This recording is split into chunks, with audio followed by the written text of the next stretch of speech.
This week on the podcast, the one and only Loco Dice. When was the first time you realized as Loco Dice that this was the future for you? Because back in the day, it would be impossible seeing me on the lineup with Fisher. Times have changed, and I like it like this. How does retirement for us look like? Music sometimes needs time to sit there to be accepted. I knew I'm gonna make it because I believed in it, and I worked hard for it. And I made it. Okay, people. One amazing thing I absolutely love about the Songstats mobile app is you get instant push notifications for absolutely everything. Playlist ad, chart entries, radio spins. Even when a DJ drops your track, you pretty much get told about it straight away. And now they've built a really cool part where you can instantly share it to Instagram with custom artwork right from the app. It's the easiest way to kind of build hype around a record. I've used it multiple times. I just love also waking up in the morning and seeing all of the playlist ads, all the support you've had. Is kind of addicting. And it gives me a sense of we're progressing forward in my career, which I think we all need in this day and age. So don't forget, Will Clarke, code word, 10% life off any subscription you want, or just hit the link in the description. Peace. Very good. Today is my recovery day. I was at the physio, got my fix. I was just watching your stories on your Instagram. Yeah, man. What's that EMS that you were having on your ear? This is, I have one leg shorter than the other. Yeah. So my whole spine, everything is a little bit weird. Oh, no. And what I need to do is always when I stand long or something, I need a physiotherapist who just bring everything back in place. And I do a lot of sport, like Wednesdays is my core training. Yeah. And what it is, it's called Stoßwelle. I don't know what this called. This machine is like 4,000, it's like a hammer. Yeah. And it basically regulates everything back in place. Shoulders. No way. And it goes deep into the muscles. Yeah, it's some high-tech shit. Dude, that's crazy. Have you always done like looked after yourself, or was there a period of like when it got into your life where you're like, okay, I need to start looking after myself a little bit more? When I start raving, I didn't look to myself. I just let myself go. I got big. I remember the worst time ever health-wise was during my Houston abuse residency in Ibiza. I was very, very bad. I was like 120 kilos and wow. I looked very bad.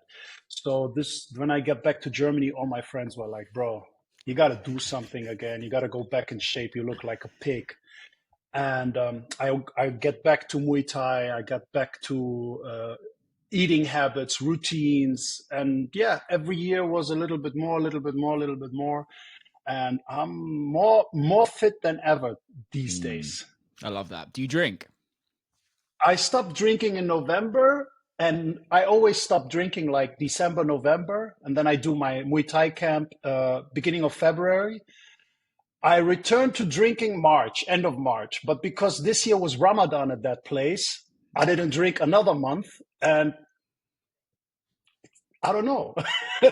It's not back. I had a sip of champagne on the weekend, and that was it. It made me funny, and I was okay with that. Let's see.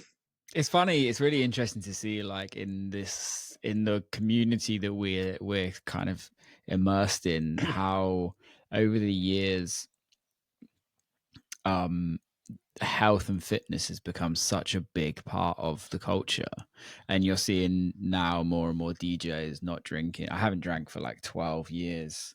Amazing. But I think it's like. It's really nice to see, but it's also very strange because we're also treating it like we're professionals, right? Yeah, I mean, the good thing is that I don't like trends, This no drinking trend at the moment. I'm not a part of it. It just happened. I'll just let you know. And I'm not that guy, on social media, I'm not that guy to say, oh, I'm not doing this or I'm not doing that. You ask me, I give you an answer on that. And, for me, I think we should be role models and include more for our fans in Instagram. And this is what I do, that I'm taking care of myself, I'm eating healthy, I'm doing sport. There's times to go crazy, but there's also time to recover. to go crazy again, you know? And just like that, I'm a guy, I work with a lot of energy during my sets, you know? And when I have my tracker on, it's like, man, 6 hours like skipping, you know? Yeah. That no Muay Thai, no fighter, no sportsman does this, you know? It's crazy what we as DJs do on long sets. And plus the environment, drinking, smoking, it's crazy. So you need to take care of your body to get in shape back again for the next weekend. I think also the travel as well. That's what I wanted to say. Yeah, it's the travel. It's the travel. I always say we get paid for the travel, 100%. Not for DJing. That's the job. That's the job of it, right? That's a job. Like, we don't get paid to sell tickets. We get paid to fly back and forth. Bro, this weekend's on the airport with non-professional travelers. Yeah, it's really interesting because I like most of my career is in America. So like most of my touring is in America. And I've lived in America for the last 10 years on and off, but now I'm full time back in the UK. So I'm still doing America like nearly every weekend or every other weekend. So the long hauls now have like, I think these like bags under my eyes are just like getting bigger and bigger, just purely. And again, it's not me moaning. It's not me moaning. It's just life. We've got to deal with it, right? We still have the best job in the world, but still. 100%. 100%. It's not even the flying, bro. It's the security. It's the standing. It's the ticket issue. It's that guy who looks at you and tells you have to take this out of your bag, but it makes no sense. You have this professional machine. You see everything. You have to take off your shoes. You have to, it's like, oh, man. I didn't sleep. Get me out of here. Europe airports are the worst. When you have to have like this bag for like to put your toiletries in. Don't say Europe. That's UK, especially Manchester, man. And Berlin. Oh, really? Berlin too? Berlin. Oh, I didn't know. I traveled Berlin.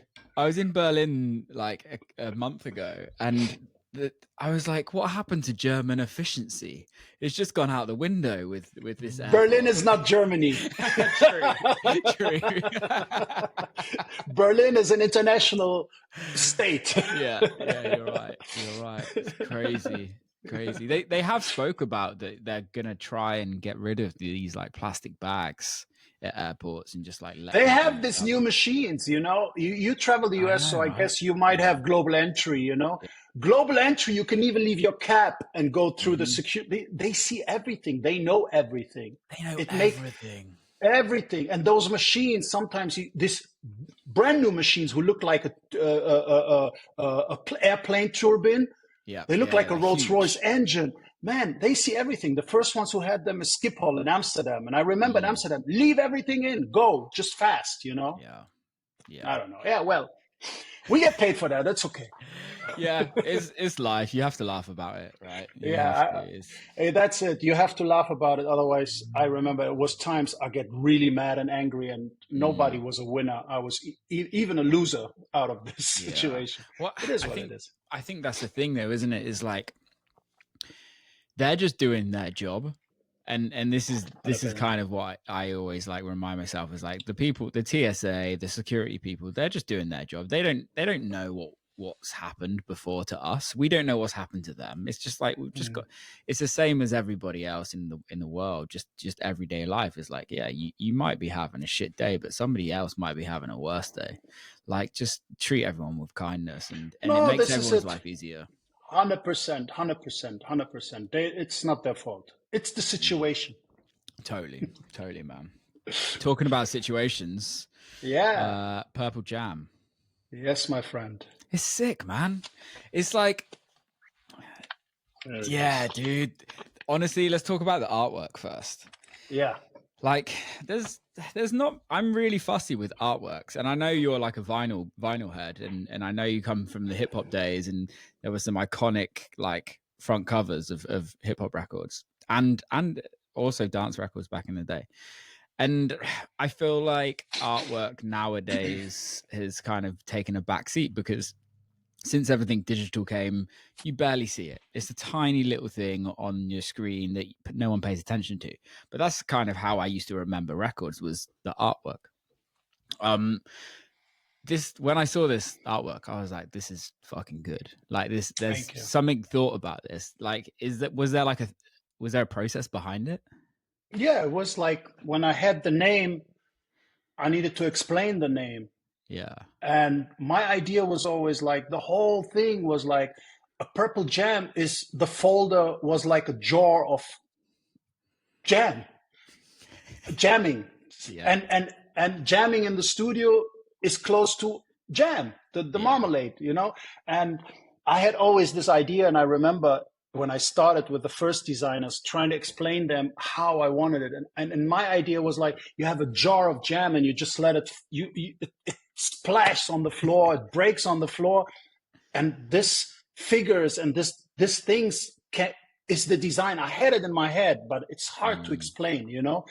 And then I met this guy, Henok, and he literally bought jars of jams and he smashed them on the floor to get the result and send me the pictures, and back and forth. And we got there, and the evolvement of from one single to the other, how does it go? It was just perfect.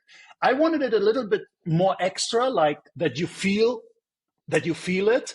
But it was too late, and you know, with the liquid vinyl and feeling this, I think the label, it was a bit too much for them. Anyway, they're not in the vinyl business, the major labels, so it was a lot of explaining, you know. Yeah, was the diamond shapes of the glass like supposed to be resemblance of like the Desolate, or did it just kind of happen to be like that? No, not Desolate, but we always had the dice figure, the logo of Loco Dice is always behind. It should be always a hint of it. Not an obvious thing, but a hint of it, you know?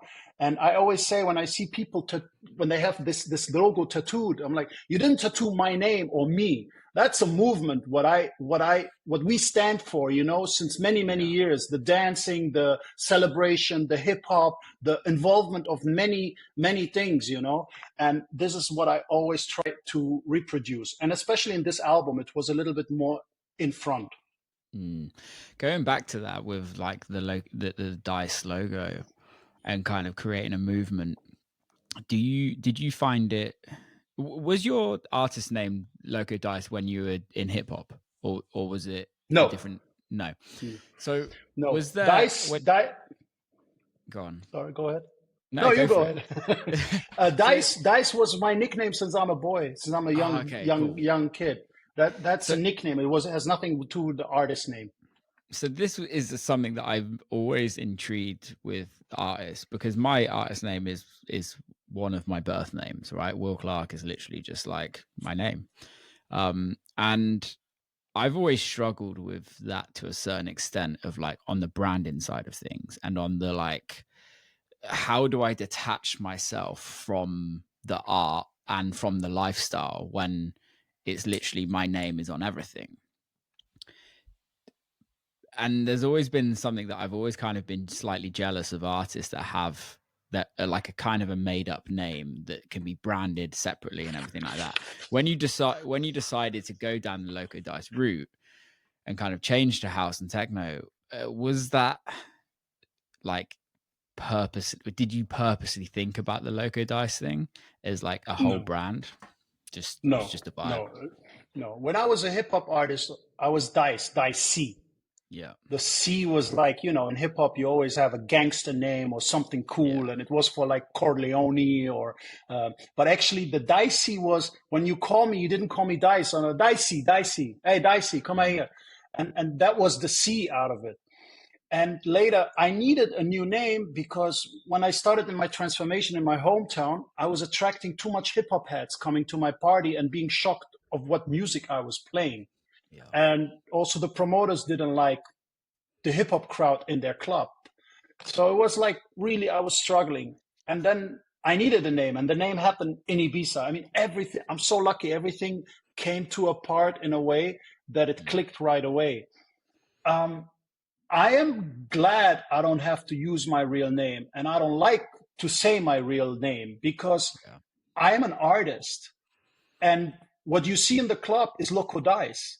Yeah. It doesn't mean that Loco Dice at home is totally different, but that's my privacy. It has nothing to do with the music. That's me. That's me, my family, and my friends. And I don't want to talk about music my whole life, or I don't want to be music. So I respect you guys who have your real name because you're facing the situation on a daily basis. You are the private and the artist, you know?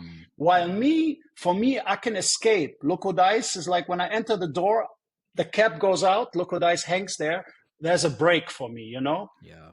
Also, what I always like to say is I always like to talk in we. Even though it's me performing, it is a whole team, and that's everyone. Even the fans are Loco Dice, you know? And this is how I see it.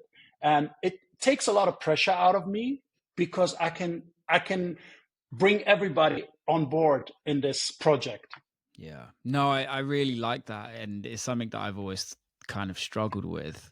Not massively, but like it's always something that I kind of look at other artists like yourself and go, oh, that must actually be really nice, because there's almost, although it's not, and I'm fully aware that it's, you can't, like there's no compartmentalizing, like it is you at the end of the day, it's your career, it's everything like that. But I think for me it's like you can't switch off, and like if Will Clarke decides to stop, then who is Will Clarke? Because Will Clarke is literally the music and the person.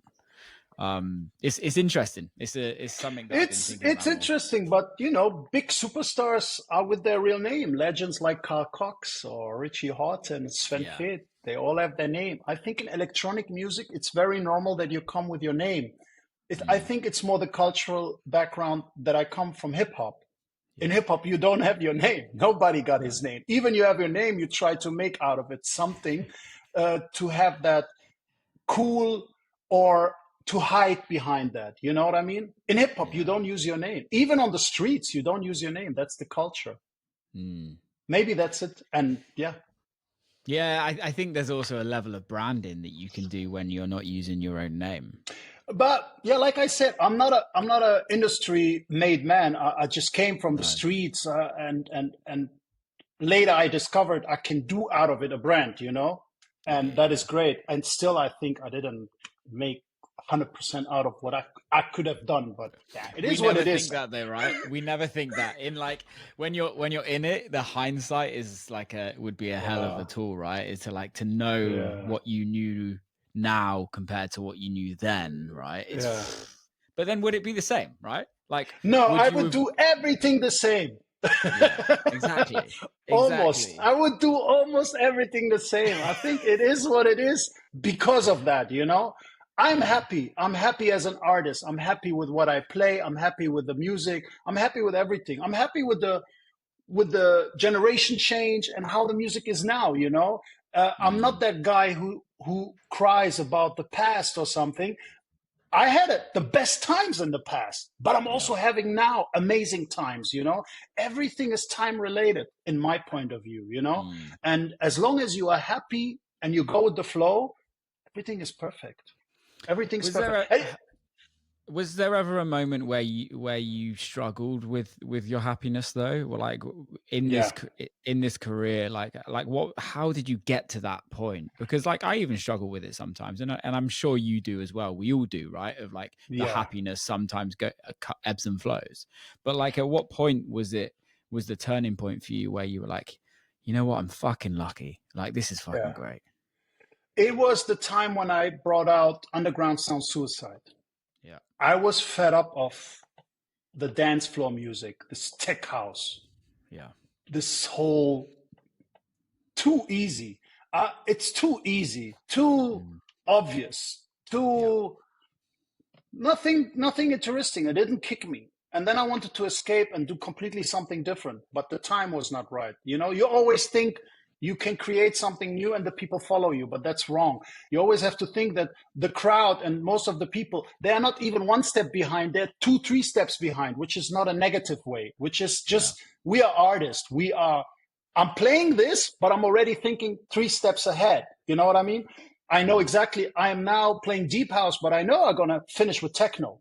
But the crowd is not like this, and it should be not like this, because they should be free and just roll with the wave.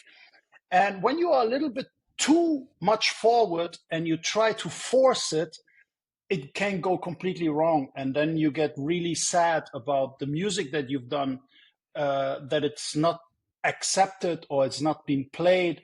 And then also, yeah, you want to.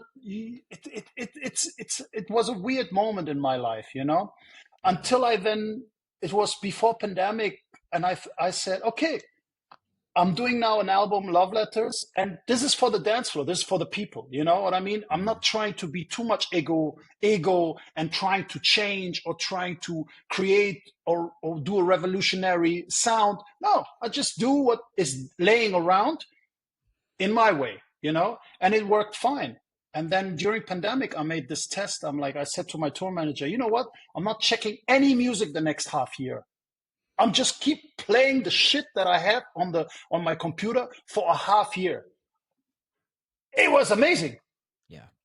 Why? Because music sometimes needs time to sit there, to be accepted, to that the crowd understands. When you keep playing every week a different set, every week different music, the people cannot follow you.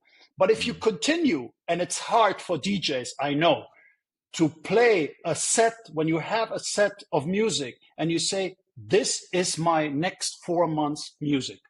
And I might bring 1 or 2 new tracks in just to refresh myself with it.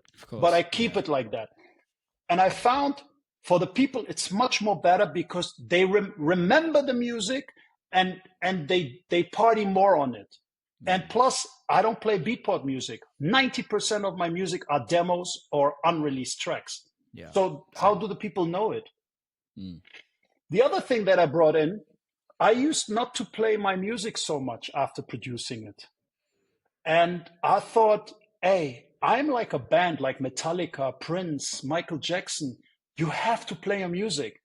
And I remember seeing what David Guetta did. It showed up in my For You page.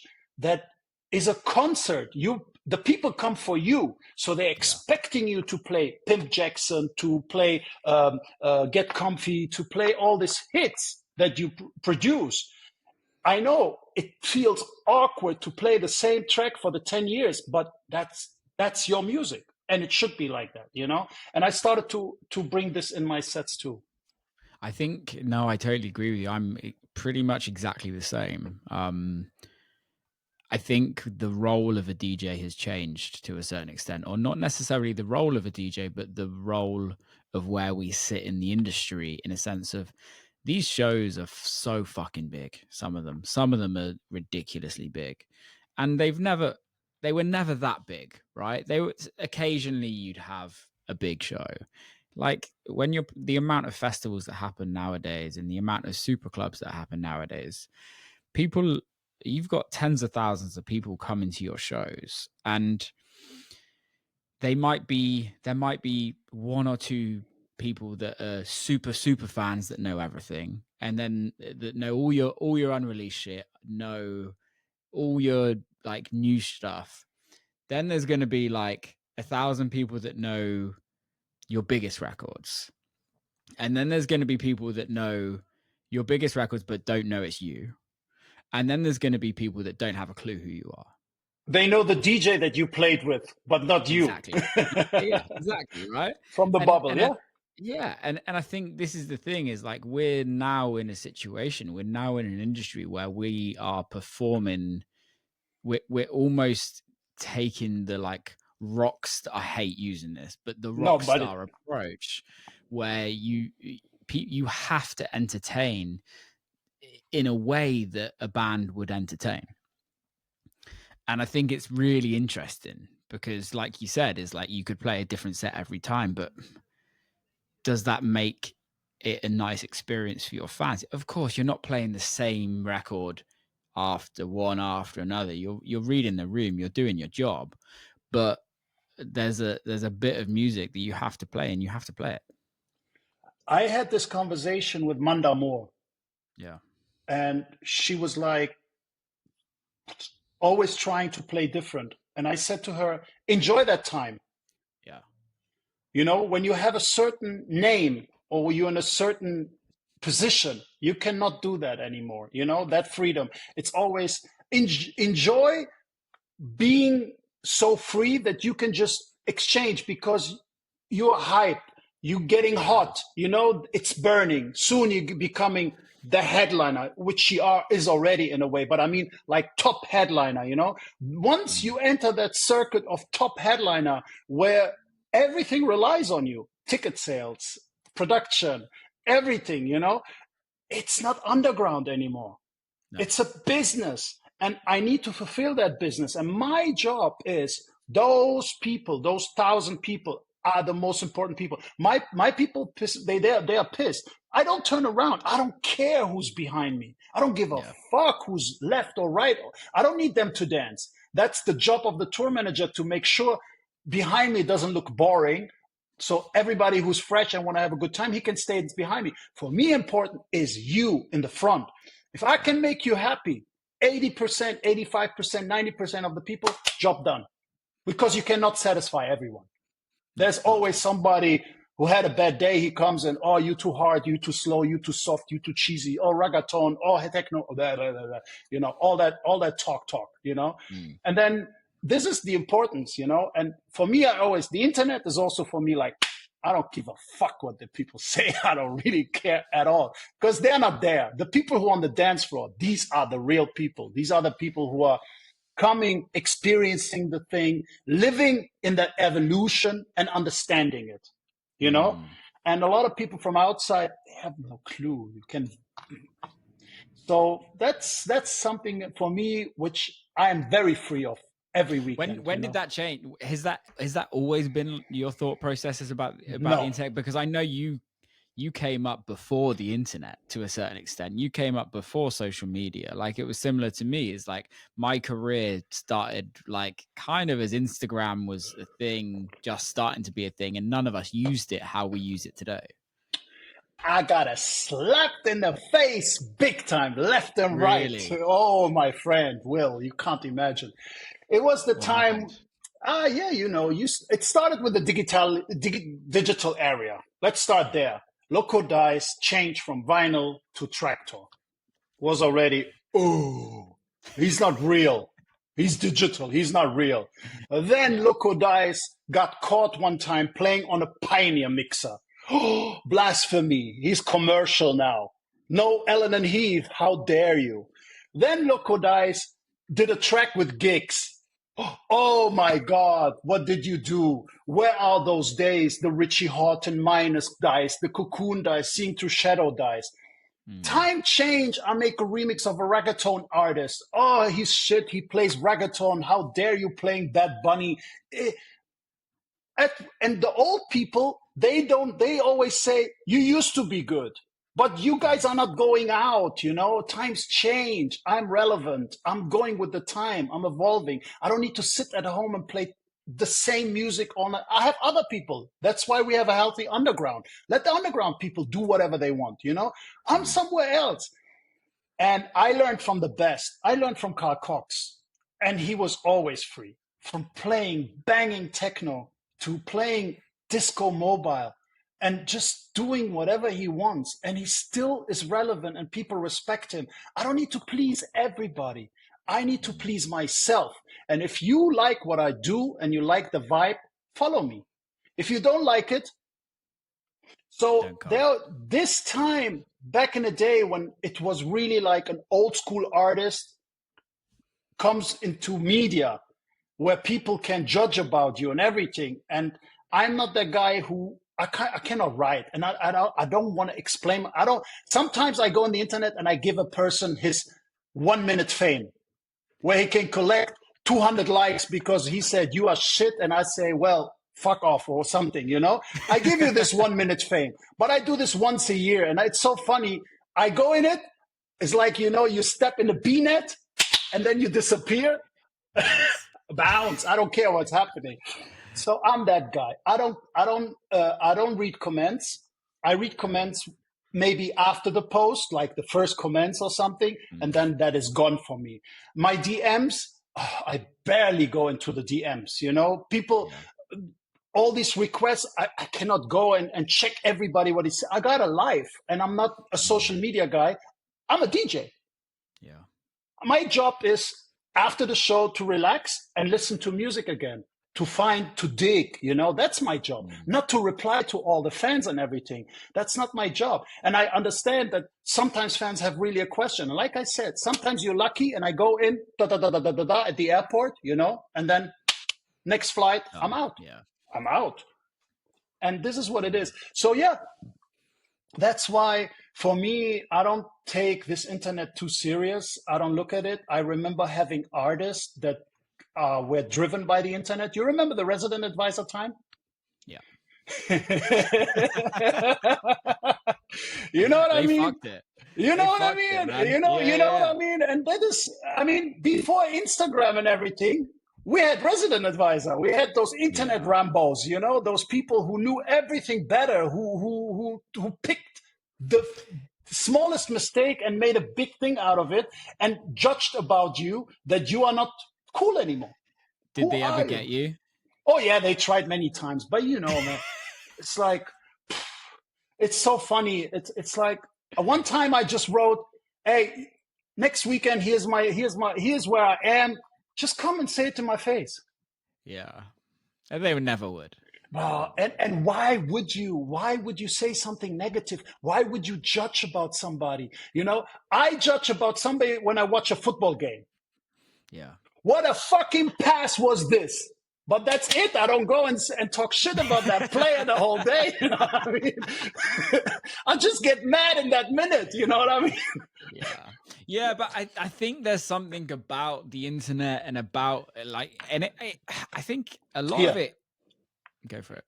This is what I like about the internet. I like about the internet when people talk about a good topic.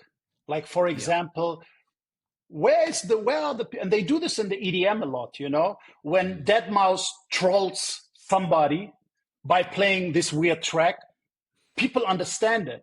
When I play a cool Bob Marley sample underneath a tech house, nobody talks about it. Yeah. Or when I choose not a Beyonce, Destiny Child, stupid vocal on top, I bring cool vocals from a cool rap track or something. And this is what I'm expecting for why the internet should be like, discovering cool things, you know, talking about things. People talk about transition and everything. That's cool. Analyze, talk about it. But this trolling and talking shit. I think that's the sad thing, isn't it? Is that majority of the internet, it's how quickly can you get somebody's attention, and you get somebody's attention quicker by being negative than being positive. All of them looking for fame. Yeah, that is the sad thing. And again, it was a classic example of the Resident Advisor days where you'd have a kid from Brooklyn or Berlin or somewhere just talking shit on a DJ that's way more successful than them. And that's like, what it is. That's what it is. That's what it is. And you should not be jealous. Why not being happy for someone, wishing someone luck? No. And I miss this in electronic music a lot. I try to do it as much as possible. If my friend Afrojack, and yes, he's my friend, brings a new album out, you can just say fire. That's cool. Yeah. I have DJ Snake saying fire to my album, you know, but some people are too cool to use that fire emoji or just make a screenshot of somebody's album when it comes out. Amazing. You know, this is what we used to be. We used to support each other a lot. And I'm missing this a lot, you know. And by the fans, I miss as well. The fans are doing a better job than the DJs, basically. 100%. No, dude, it's actually really interesting you say that, because I think there's a level of community in the DJ world. But I think what's happened is, and I'd like to get your thoughts on this, DJs... it's become more and more popular to become a DJ, right? Yeah, easy. Yeah. And I think, and I think what's happened is what used to be quite a very small community of people, of artists, everyone kind of knew everyone to a certain extent. And now, especially in like certain genres, right? And now it's like there's somebody with fucking 500,000 followers that's selling 10,000 tickets that I've never heard of, and they've never heard of me. And like, it's really hard to kind of grow that community as a community of DJs, and almost be positive about it when you're like, I just don't have a fucking clue. I miss the resident DJs. I am so sad for the resident DJs. Back in the day, you come to a club and you have this amazing resident DJ. You, as a headliner, ask him, what is this? What is that? What is this? What is that? I don't have this anymore. I come, they try to, they, most of them play the same crap that I played a year ago, half year ago, or I'm playing now, or I don't know. You know what I mean? But because he's not a resident DJ who plays before me, he's also an upcoming DJ who tried to survive and tried to show up himself, you know? And when you have the opportunity to play after the beginning DJ, before Loco Dice, of course, you know? Yeah. You're going to try and smash it. Yes, and I understand. I respect that. I always say to the DJs, oh, he smashed it. I'm like, well, you there where you are, you have to deal with the situation. For me, sometimes even my artists, they're like, oh, I'm going to bring it down before. I'm like, don't bring it down. I wouldn't be here if I cannot take it from any place you put it. It's you, how you want to do the room, how you want to express yourself, you know? If you're Archie Hamilton, who is not banging the shit out of it, who plays in waves and quality music, that's great, because you don't have to. It's just 1 o'clock, bro. People just arrive, you know? But I understand, you know, and I think this is what I'm missing, you know? I became big because I was a resident DJ, not with my productions. I'm a DJ first before a producer. And well, I think that's kind of where I heard of you from, right? Is that I heard of you doing long sets, like back in Ibiza days, like when it kind of happened, and that was DJ culture then, right? Yes. It was long sets. Yeah. It was. Yes. I remember. I think it was you that kind of blew up that. Was it "Freak Like Me" record? Oh yeah. Like if I remember, it was me seeing you play that record, and it was done perfectly, where you're not absolutely banging it out. You're playing a pretty mellow set, and you're kind of taking the crowd to this level, to this point. Then you played "Freak Like Me," and the place just goes fucking crazy. Bananas. Yeah. And I think that's the art of DJing now, but it's few and far between. You don't often get that nowadays. We don't often get the chance to do that. Like but you're the one who realize it, Will. A lot of people don't realize what you just said. A lot of people don't have the, how can I say it? They don't have the knowledge. They don't have the knowledge. And I should have the knowledge. And it's up to us to tell people how to understand the knowledge. That's what I'm always saying to a lot of DJs. It's like when I speak with Kevin Saunderson or something, it's like you cannot force it out of all the DJs. You know what I mean? But there are still some real cats who pack the cool music inside their sets, you know? I can play relevant music right now, the tiki-taka tech house crap, but I can pack intelligent things in between and bring a Moody Man in a different version on it and bring some cool stuff, you know. I can bring some Detroit vibe into it without that it sounds Detroity techno. But the real cats, they hear it and they look at me and they're like, I like that. I like that. You know, I had last time I played a Laurie Anderson vocal, you know, the "Oh Superman." The reaction was flat. Such a good record. Yeah, but the reaction is flat. And you could tell but those three people who knew it and they remember the time when you used to play this at DC-10, they're like goosebumps all over. It's just the vocal to drop it, to remember people and to force people sometimes when they listen it in the club. What was that? You know what I mean? Yeah. And that's what it is. Talking of records like that, this is a record that has, since the day one that it's been released, it's pretty much always a few times a year comes into my record or comes into my sets. Trauma Hoodlum. Oh, don't. Yeah. That guy is crazy. You signed that. I can't remember what year that came out. I don't know. I have to look it up. But it came in a time. Yeah, it came in a time when music was very dark. Yeah. And it was a refreshing thing because it had this techno line. And with Desolat, I was never in a line. It was always like waves, you know. One release was more like the after hour 8-minute long track with a crescendo at the end. But then you had Trauma coming super fresh and funky.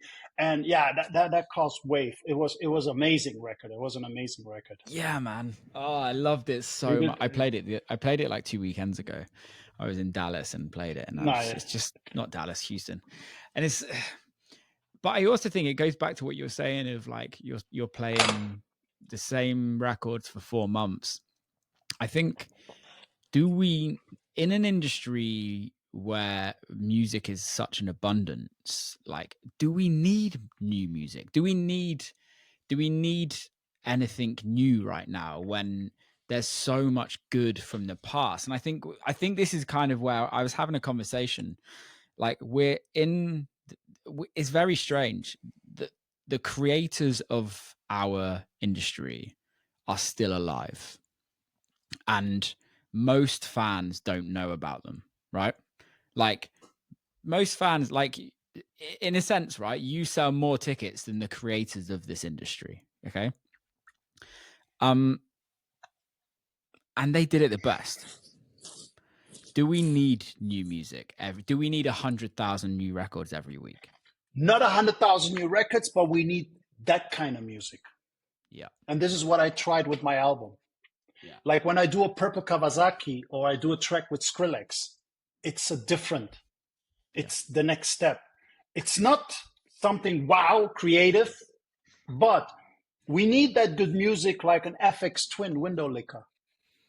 We need that Trauma. You know, we need those kind of tracks once in a while. And we need the producers to wake up. But I understand everybody's hustling, you know, and most of the kids. And sometimes, you know, when I talk with the people that I release on my label and I try to, can you do this or that or this or that? And they go back to me and they're like, bro, all I have is my computer and my headphones. And I'm like, I always forget. I'm sorry. Okay. Send it to me. I try to do it. Send me the parts, you know, I try to make it. And we need those free spirit people who are not attached too much to what is played right now. We need them to dance out of the box. So don't let me go and fish Skrillex B-sides that I can play them, or this kind of DJ's B-side. And all the time bringing the classics. It's very important, but cannot play a whole set with classics. That doesn't work. Now, this weekend, I just pulled out, I play it once in a while, Paul Johnson, down, down. Because right now, everybody, and it's like, is playing, what is it, Kashmir? Ooh, can you feel it? Feel it? But bro, so okay, annoying. But why is everybody playing? When one DJ picks that record, and another DJ is playing, and the third DJ is playing it, why would I play it as a fourth DJ? Exactly. And I 100% agree with you. And this is, I think, most of us DJs are a little bit, they're not checking what the others are doing, you know? And for me, my tour manager always laughed.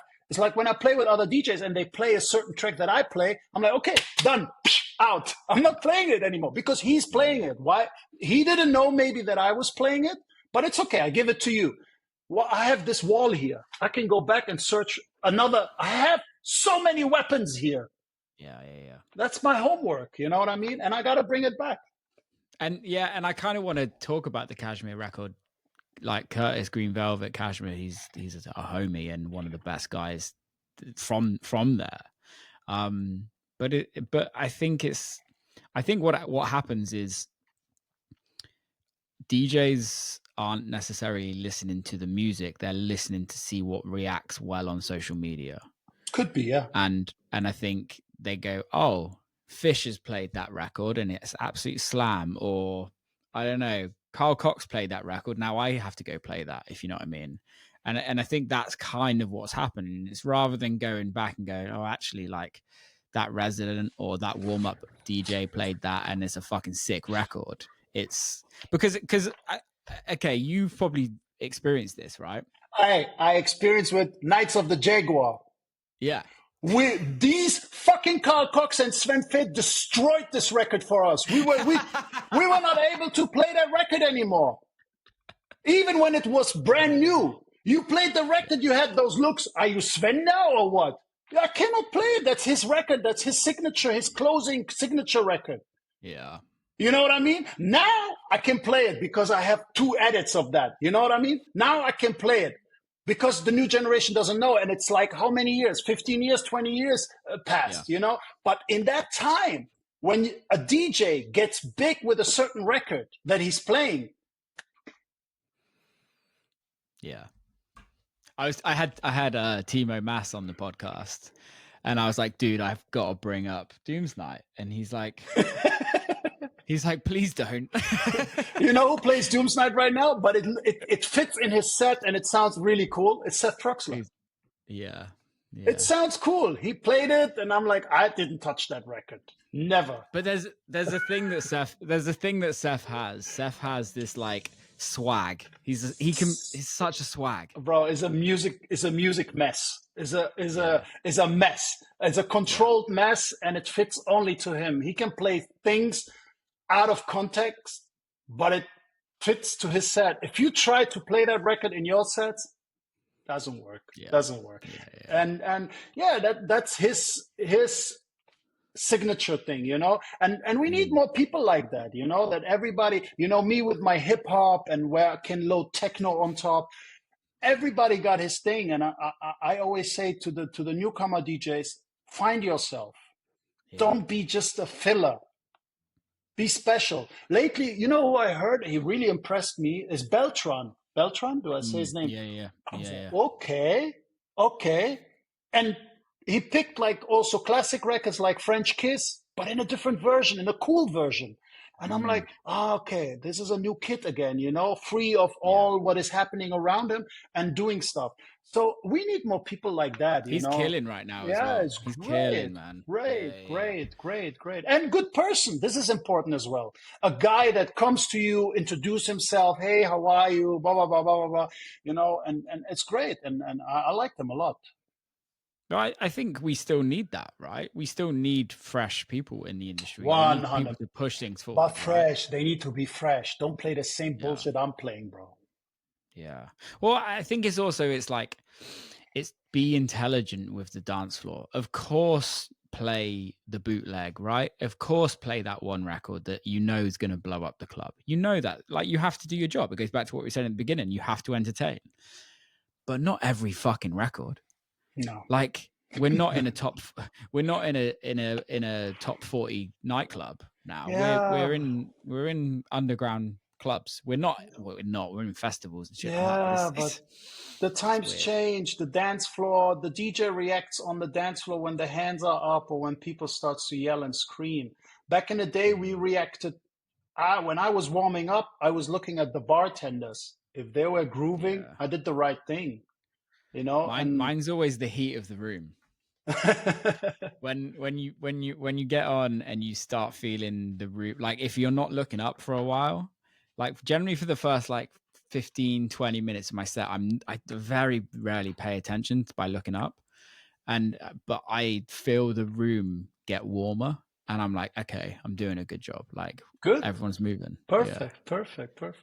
Yeah, but you cannot. I mean, it's hard for the newcomers. You know, we don't have those resident culture anymore. We don't have small clubs that booking those DJs anymore. It's barely that they can fill up the club. You know, everything is expensive. Everybody tries to make cash and books bigger headliners. It's difficult. I understand. You know, and I cannot change it. I cannot say it used to be better. It's just different times, and maybe we get the switch different. You know what I mean?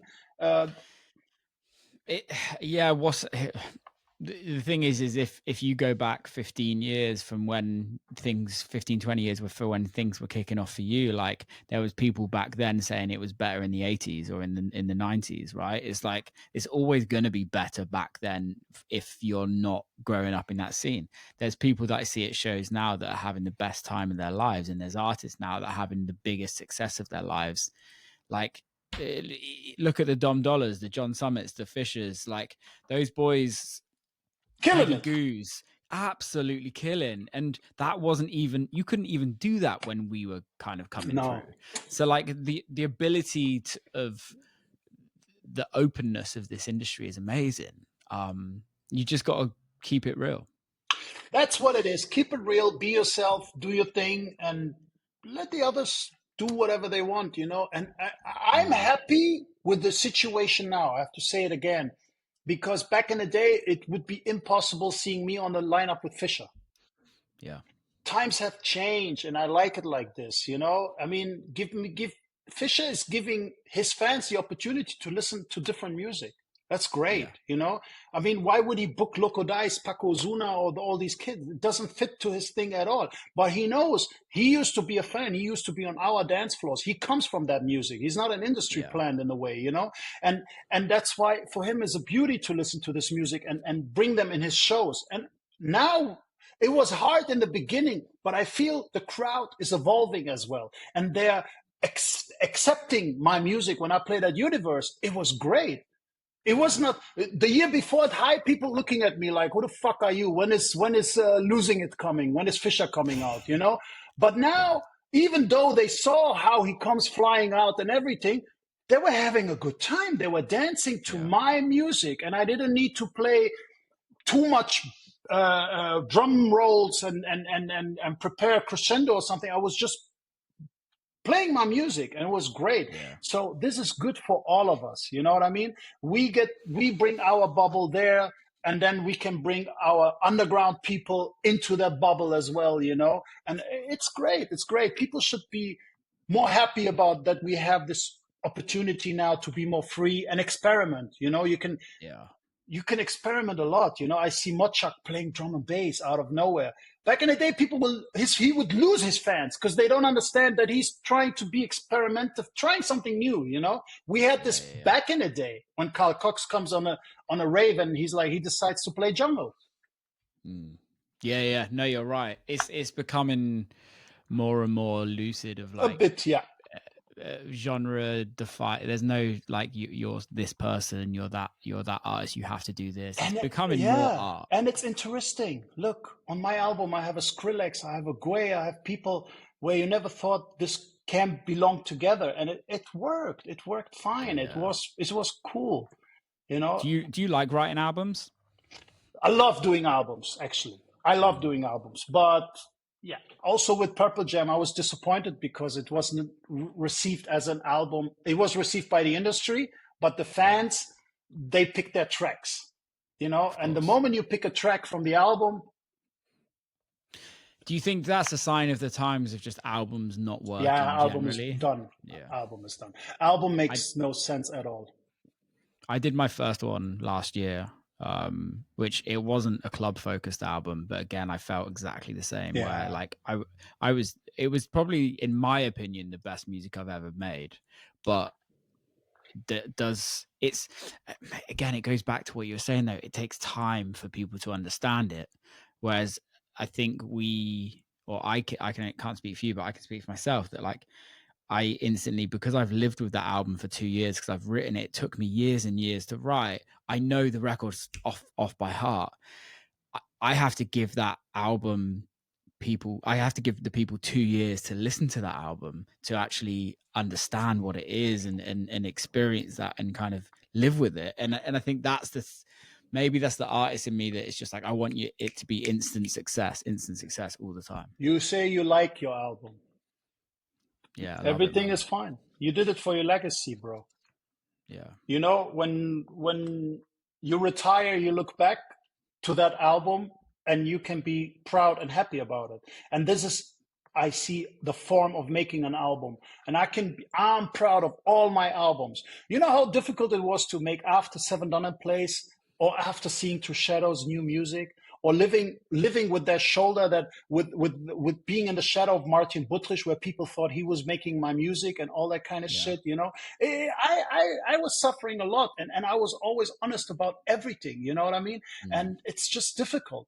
But my albums are my soul, my heart, and I look back at them. I have them all on my wall here, and I look at them and I'm proud of each thing. I'm not proud of every track I've made in my life. Yeah. But, you know, sometimes you bring it. You can't be. It's impossible. Yeah. And these days, even you make a masterpiece of album, how long does it sit there? Times is so fast. The pandemic changed the world in general, not only music, art, everything is different now these days. But for you, for your heart, for your well-being, for your legacy, and for the fans that discover you, might discover this album, will manifest you as an artist. Yeah. And that's why you made that album. I know, and I always start to look positive, you know. For me now, I just recently made Purple Jam, but I have to start stopping it. It's done. Yeah. Back in the day, you drag it a year. But it's done. I'm already in the studio cooking new tracks, and they will be completely different. And I know people will judge, oh, why did you do that album and now this tracks? Bro, it was an album. Yeah. Do you think you're still going to do albums? Who, me? I think it's going to be, Nah, that's it.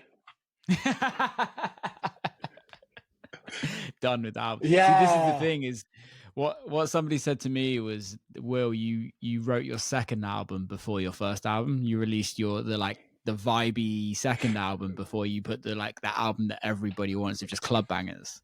So I love albums so much. Do them, like, personally. Do them, Will. But it's It's also it's that brain that it's the business versus the artist, right? Well, the business, I don't see it as a business. I see it as being sad, you know, being sad that the album didn't get the attention that you expected because you put so much soul and love. I don't want that pain heart, you know, bro. Doing an album, people don't know how much it takes out of you, and then promoting that album and not seeing that it was received very well, because we live in a world of algorithm. We live in a world of fast music. It's a different world. So yeah. I made it. We made vinyl. It's sold out. It sits in every house. I did my job. You know what I mean? Yeah. And maybe when I get much older and I'm about to retire, maybe I'll make a final album and call it the Black Album or the Last Album, like Jay-Z did, and create that big hype around it. And then I'm out of here, bro. Let's talk about retirement, though. Yeah, right? We've got a bit more time. Yeah, don't worry, I got time. How does retirement for us look like? Like, what is retirement in your eyes? A lot of sleep. No airports. Retirement for me, I will retire when I feel old in the club. When I cannot connect to the young people anymore, for the kids. That's the time for me to step back from the club scene and try to do different bookings and do more like, I always see like Fatboy Slim used to do it. Fatboy Slim, when he got older and after all that fame and everything, he was not doing that many club shows anymore. He was doing festivals, where he could even travel with his family, make holiday in Brazil and do 3-4 festivals. And in festivals, you're never too old. It's different, you know. But in the club, sitting in the club, in a dark club at 4 o'clock in the morning, being 70 doesn't work. It can work when you still feel young here, you know. That's what I mean. Age doesn't matter. We see all the old cats in their 60s and rocking the shit out of it. You know what I mean? Yeah. It's here. When you don't feel the connection anymore, when you feel old, it's time to let go. Otherwise, it looks very sad, bro.